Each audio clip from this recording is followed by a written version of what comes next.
Hello बच्चों, let's see this question. Two equal forces are acting at a point with an angle of 60 degree between them.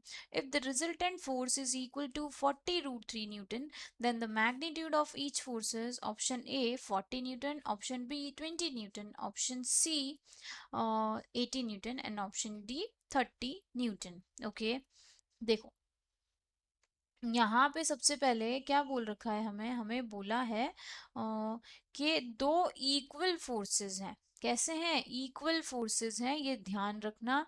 तो equal forces की अगर हम बात कर रहे हैं तो उसमें क्या होता है, देखो यहाँ हम लिख लेते हैं द फोर्सेस आर इक्वल। तो इसका मतलब जो F1 होगा इक्वल्स टू F2 वो क्या है, वो उसको हम मान सकते हैं F।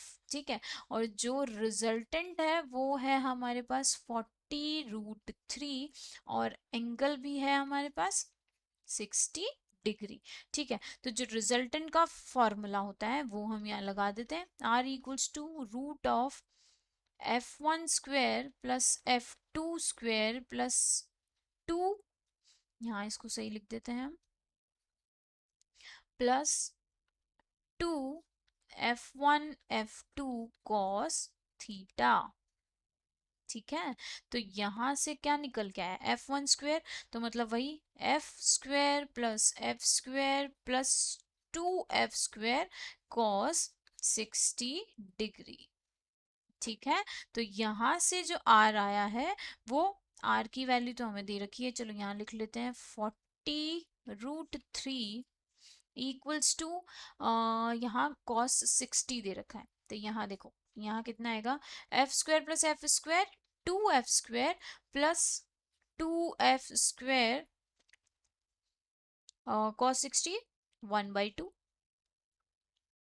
ठीक है, तो यहाँ से कितना आया 40√3 इक्वल्स टू 2 से 2 कैंसिल हो गया, तो 2F square plus F square, यहाँ से आया कितना, यहाँ आया हमारे पास 2 प्लस यहाँ आया 3F स्क्वेयर, कितना आया 3F स्क्वेयर आया।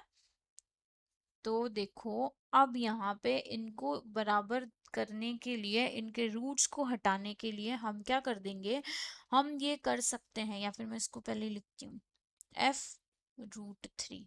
ठीक है, तो यहाँ से देखो जो √3 है और √3 है वो तो हमने कैंसिल कर दिया, तो जो F की वैल्यू निकल के आई है वो निकल के आई है 40 न्यूटन।